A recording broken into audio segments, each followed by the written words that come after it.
Hello everyone, welcome to my neuro final project. My chosen topic was optogenetics, and we have a lot to get into and not too much time, so let's get started. So first, let's go over our learning objectives. So by the end of this presentation, you will hopefully be able to explain the basic principles of optogenetics, including how photosensitive aspects are used to control neuronal activity. You'll be able to hypothesize why this scientific discovery has not advanced past animal studies, and you'll be able to summarize findings from 2 peer-reviewed articles that demonstrate how optogenetics has been used thus far in the real world.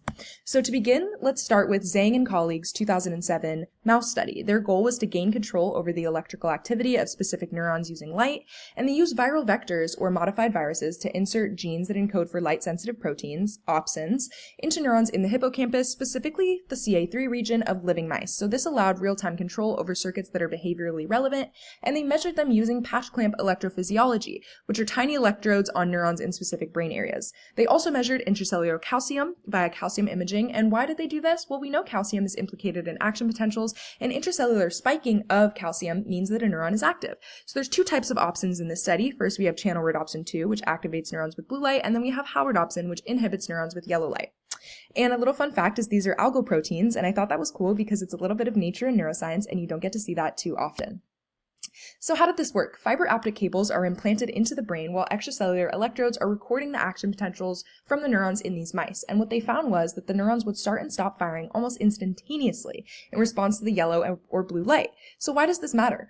Well, Zhang and colleagues demonstrated that both activation and inhibition can be doctored in live animals in real time, and it shows the ability to create specificity, reversibility, and temporal precision that can potentially be applied to any brain area literally in milliseconds. Now, I really would recommend reading this study on your own because it's very complex and includes crazy things like frog oocytes and worms, which proves that optogenetics works across species, cell types, and experimental systems.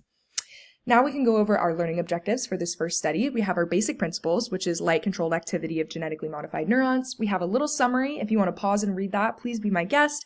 But now we can discuss why this has not progressed beyond animal studies. Well, we know it requires genetic modification, leading to ethical and medical risks. We know it's invasive, and like anything novel, it's scary. Another limitation could be if it did advance to human studies in a larger, deeper human brain, how far can this light reach? Our brains are more sizable, they've got more depth than a tiny little rodent brain, so that would definitely be something to think about.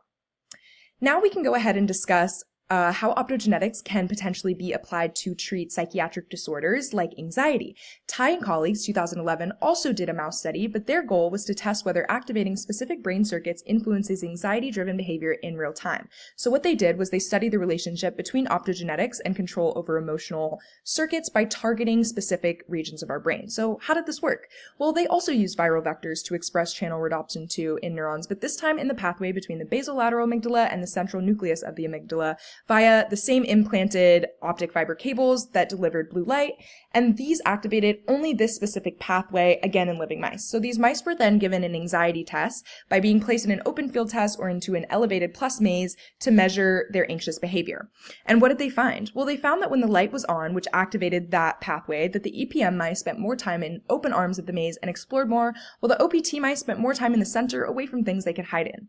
So when the light was turned off, which inhibited that pathway, they returned to their anxious behavior, spending less time in open and exposed areas. So what can we conclude from this? Well, we can conclude that inhibition of this circuit causes anxiety, or at least anxiety-induced behaviors. Now, how did they measure this? Well, first, they used CFOS production and staining. We know CFOS is a protein made by recently active neurons, and this showed which neurons were active during the stimulation. They also used 2-photon microscopy, which is a fancy microscope that allows us to see 3D images deep inside of living brain tissue, granting us precision. And then we have electrophysiology, which was mentioned in the last study, and this directly measures neuronal communication through those tiny electrical signals. So why does this matter? Well, we know that anxiety is one of the most common psychiatric disorders with a 28% lifetime prevalence, and this treatment has the ability to avoid prescribing controlled substances that have abuse potential, among many other great things can come from this. So Tai and colleagues showed that specific brain circuits have the capacity to control emotional behavior and that we can alter them. They also highlighted the complexity of the amygdala, as this is just one circuit involved amongst many in anxiety. This opens the door to optogenetic stimulation in anxiety regulation, leading to possible treatments based on circuit modulation. Think PTSD, depression, and in Module 6, we learned about how schizophrenia, positive and negative symptoms are caused by hyper and hypoactive brain areas, and so circuit modulation may be a possible treatment for this in the future.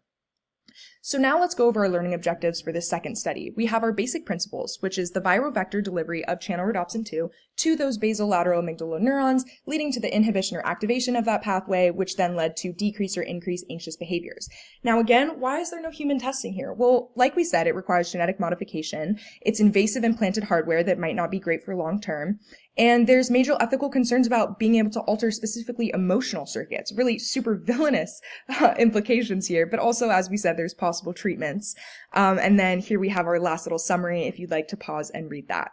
I would also like to mention Crook, Magnuson, and colleagues 2013 did a study on how optogenetics can be used to stop seizures in mice, which is a great way to read more on how circuit modulation can be beneficial for us.